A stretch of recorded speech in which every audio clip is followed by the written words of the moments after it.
વટથી video બનાવનાર drugs માફિયાને કાન પકડી માફી મંગાવી સિવા ઝાલાએ જેલમાંથી છૂટીને પાવર બતાવતી રીલ ઉતારી હતી.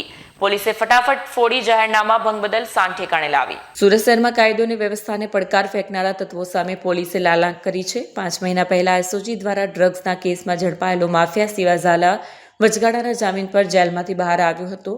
જેલ મુક્તિ બાદ તેણે કાયદાનો ડર રાખ્યા વગર પોતાની શાન બતાવવા માટે જાહેરનામાનો ભંગ કર્યો. સફેદ લક્ઝરી ગાડી અને ગેંગસ્ટર ગીતોના બેકગ્રાઉન્ડ મ્યુઝિક સાથે તેણે સોશિયલ મીડિયા પર વિડીયો અપલોડ કરી પોલીસને ખુલ્લી ચેલેન્જ આપી, જેના પગલે સલાબતપુરા પોલીસ એક્શન મોડમાં આવી ગઈ.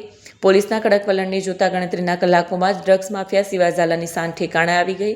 જે સિવા ઝાલા સોશિયલ મીડિયા પર પોતાની ગેંગનો પ્રભાવ પાડી રહ્યો હતો, તે જ સિવા ઝાલાએ હવે કાન પકડીને જાહેર જનતાને પોલીસની માફી માંગવી પડી છે. તેણે કબૂલાત કરી હતી કે જેલમાંથી વચગાળાના જામીન પર આવ્યા બાદ તેના સમર્થકો દ્વારા ફટાકડા ફોડીને ઉજવણી કરવામાં આવી હતી. તે કાયદાનું ઉલ્લંઘન હતું. પોલીસે સચોટ રીતે અંત આણ્યો છે. સિવા ઝાલાએ એક વિડીયો સંદેશ મારફતે જણાવ્યું હતું કે હું શિવરાજસિંહ ભૂપેન્દ્રસિંહ ઝાલા 2 તારીખે વચગાળાના જામીન પર આવ્યો હતો. મેં અને મારા સમર્થકોએ જાહેરનામાનો ભંગ કરીને ફટાકડા ફોડ્યા હતા, જે બદલ હું દિલથી માફી માંગુ છું. સામાન્ય જનતામાં ભયનો માહોલ પેદા થતો હતો, પરંતુ સુરત પોલીસે સિવા ઝાલા પાસે કાન પકડાવીને સાબિત કરી દીધું છે કે કાયદો સર્વોપરી છે.